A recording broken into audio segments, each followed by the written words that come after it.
All right. Next question from the viewer. They say, "What does one do if you have to pay for the electric bill, phone bill, and food?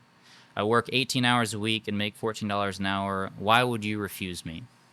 And so I'll kind of break down that last part of why would you refuse me, because I know they don't mean it to be super hostile, but we need to be really clear. It's like it's not our company and Social Security versus this claimant applying for disability. Right. It is the claimant and our company, or our representation versus Social Security. And so if they denied the claimant, they denied us. That's right. We're not going to refuse them. We're not going to deny them. But yeah, so that's with that being said, yeah, person works 18 hours a week, making $14 an hour. So they're still working. What can you say about that? Yeah, I mean, it's one of those catch-22 questions or situations. And you're exactly right. And if nothing else, our answer to this question, it needs to be stated like you just stated. It is never disability consulting, us, partnering with Social Security to help you win your way through the claim.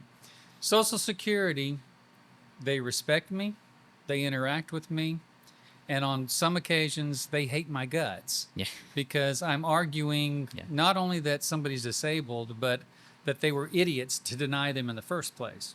I had a hearing this morning. 61-year-old denied twice. Then okay, well, denied twice. And you read the medical records. They literally said in the medical records that, well, yeah, she wouldn't be able to do things as quickly as other employees, but she could probably do a desk job. So you basically said that she's disabled. Yeah. She's not able to do things as quickly as other employees. That is a telltale sign of disability. And of course, the judge, 12-minute hearing, the judge was like, "Could you do this? Could you do that? Could you do this?" The medical records don't show that you could do that. It was, 12 minutes. And so the lower levels probably didn't like my brief about how there was no reason for them to deny her. We partner with our client. I don't have any kind of affiliation with Social Security Administration. I used to work for them. I haven't worked for them in 22 years. Nobody in my company works for Social Security or has any kind of affiliation with Social Security. Most of the times, they are the avenue by which we have to travel to do the case, and sometimes they're the enemy. And that's just the way it is. And I would think some of them would see the same thing with me. Well, Yeah. okay, well, you're trying to get Mr. Jones's benefits, and we don't believe he's disabled. You're the enemy. That's the way that the claimant needs to understand. We are not on Social Security's side. We're arguing against them almost from the get-go. We're arguing against them. Definitely arguing against them after they denied you. Denied you the first time, denied you the second time. We just keep puffing out our chest and getting a little bit more aggressive. But back to his question or his scenario, it's a catch-22, which is I can't make ends meet. What am I supposed to do if Social Security doesn't believe I'm disabled? And it's an unanswerable question. We are very sensitive about taking cases where earnings are involved. There has been in the last, well, probably since COVID, when and social media advertising, they want to shock you so you'll click. Yeah. Have you heard that you can't work and draw Social Security disability benefits? That's not true. Click. I want to hear about that. I'm still working. Yeah. I'm going to work, and You're at work while you're doing my that. knee's killing me, and well, okay, it was clickbait, and you clicked on it, and they want you to put in some information, and they might contact you, and you're under the impression because they declared it right out of the gate. Have you heard that you can't work and draw Social Security? That's not true.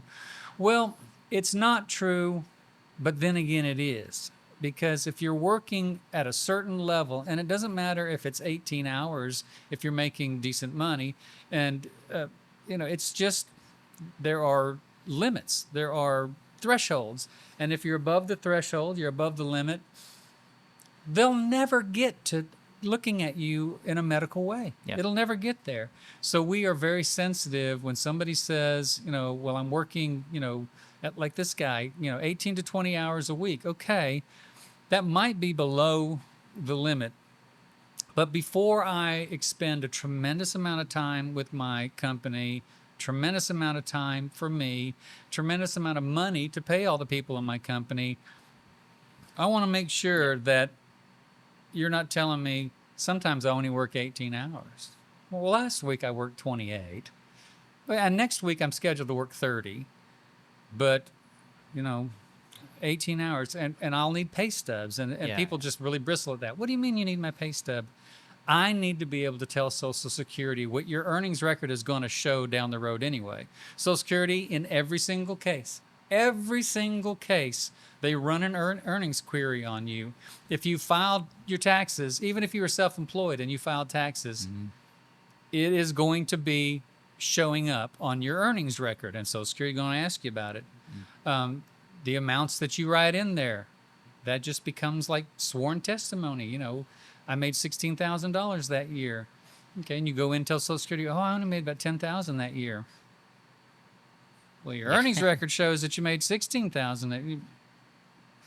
That's a difference. It's a big difference. So I don't have a great answer for that scenario. And a lot of people ask me, what am I supposed to do in the meantime if I do take the case and they're not able to make ends meet? Well, Mr. Groves, what am I supposed to do in the meantime? I've got to eat. I've got to pay rent. Yeah.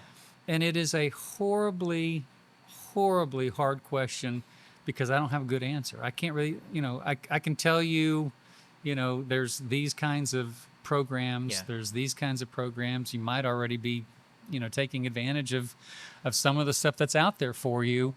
And if you're not, I might be able to refer you. We do have some knowledge of some resources like that, but it'll almost always be unsatisfactory to you. I won't be able to fix the problem. Yep. Because the only thing that really fixes the problem is if I win your case. When I get to the end, I win your case, you're going to usually get a chunk of change, which is going to help you, pay some old bills. You're going to get a monthly benefit that you can count on, monthly amount of money you can count on. Yep. And eventually, you're going to get medical coverage too. It might not be immediate, but you'll get medical coverage. And I mean, those things are big. But in the meantime, it's always the question that, we kind of hang our heads. I don't have a great answer for that. And so I don't have a great answer for him. Yeah. And I'll just say, the threshold that you're talking about is called SGA, substantial gainful activity. And we have done several videos on if, can you still work and receive benefits? Can you work part-time? What is SGA? So for any viewers or listeners, if you want like an actual deep dive on how that works, working and still qualifying, just go to our page and look at those. If you have a question about your disability case, give us a call at 615-453-9151 Monday through Friday, or click the link in the description of this video.